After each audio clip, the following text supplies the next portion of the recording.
Okay, so for these next couple of projects, we're going to want to be able to take input from your keyboard. We want to be able to type something into on your keyboard and have it appear in the Teensy. All right, and to do that, we need to download a library. We're going to use lots of libraries from this point on.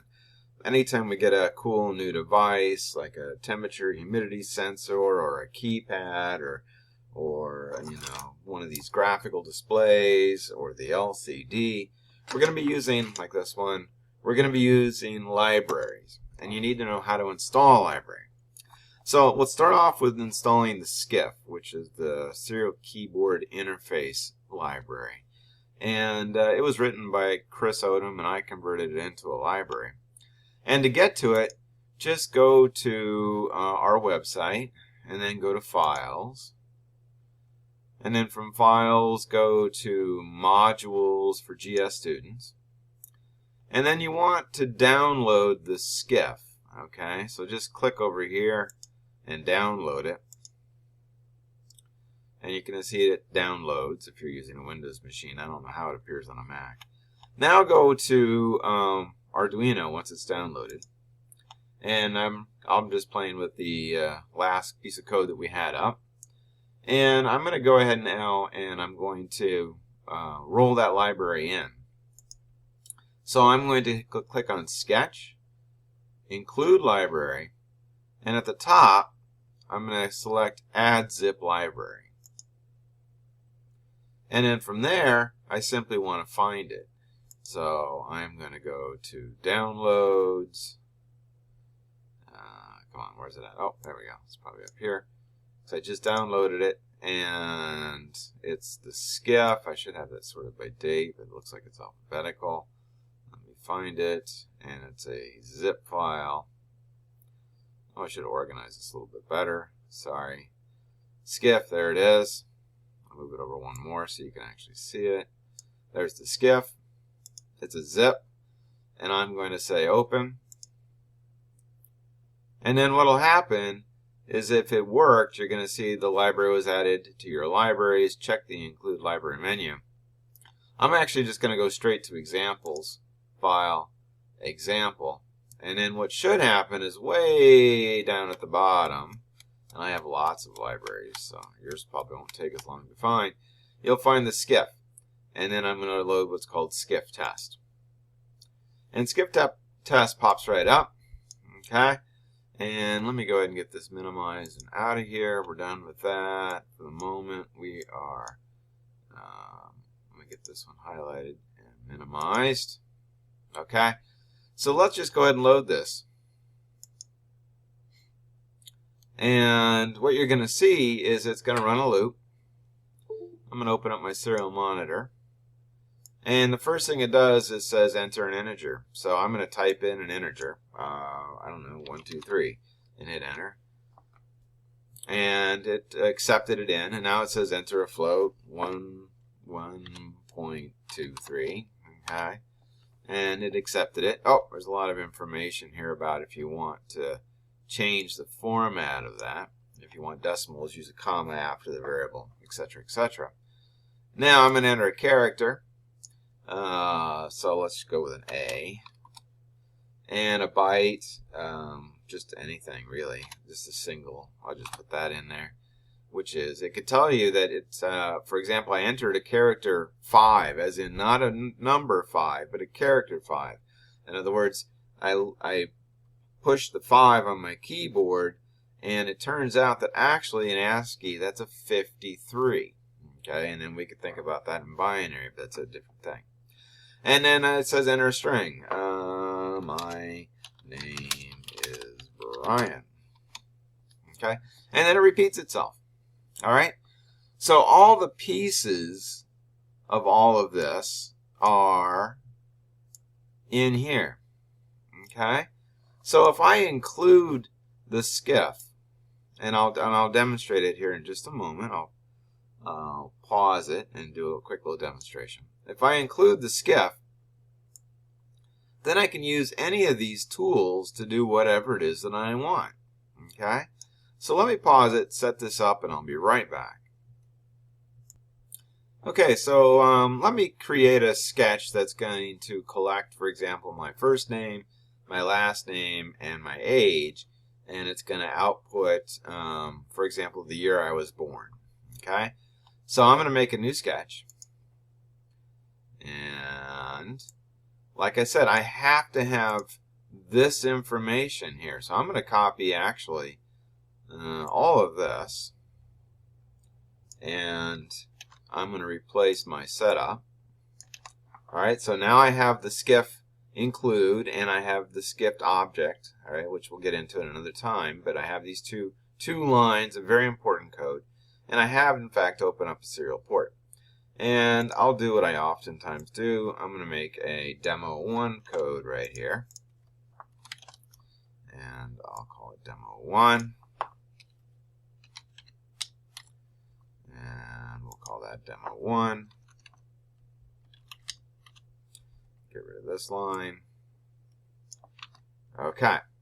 And so I want to collect this information. I want to collect a string variable, which I'm going to call first name. Oops, let me see if I can do that again. And I'm just going to leave it like that. And then I'm going to do a string for my last name.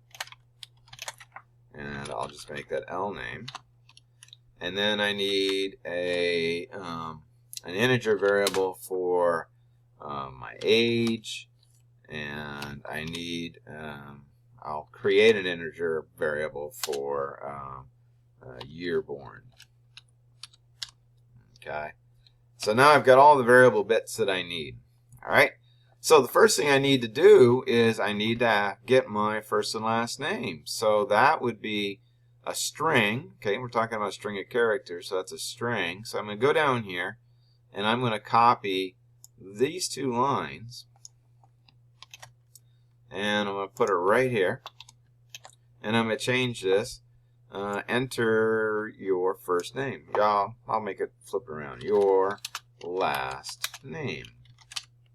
Okay, and then of course I called that variable L name, so I am going to say that L name is equal to read string.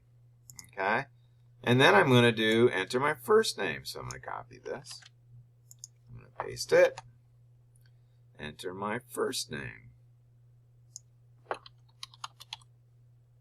and I'm going to call that F name. Tidy my code before we get any further along. And then I'm going to get my age. So I want to get a integer. So I'm going to copy these 2 lines, and I'm going to change what it outputs to enter your age. Okay, and then I wanted to give that the variable of age. Alright, and then a quick bit of math would say that year born is going to be equal to the year right now, which is 2022, minus age. And then I simply want to output my string. So I'm going to serial print. Serial print, I'm going to say that it's first name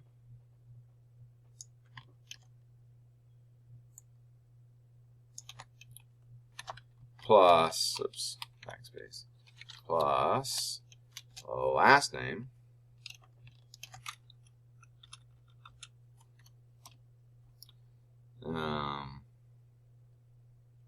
Brian Patton, and then in quotes is, and then I'll close that off, plus, and, oh wait, I'm sorry, was born, I should say that, was born,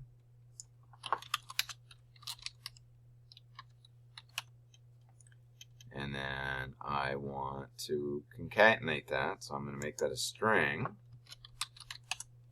So I have to cast it. Move this over so you can see it.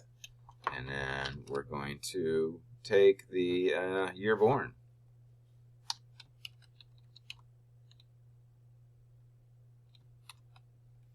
And then I think I need, do I need another parentheses? No, I think that's it. Yep.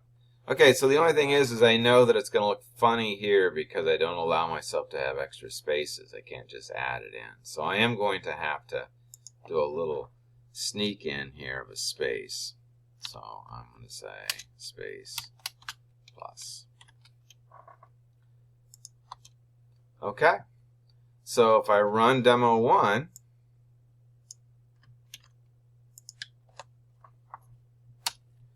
let's see if it works. I'm going to save as string example 1. No, Skif example 1.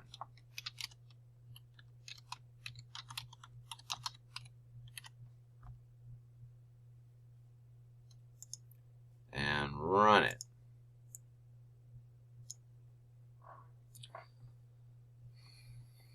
Oops, I did forget. I need to put another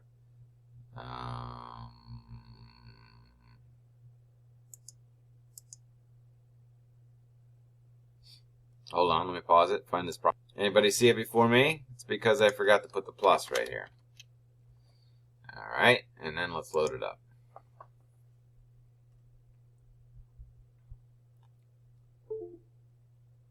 Enter my last name, Patton.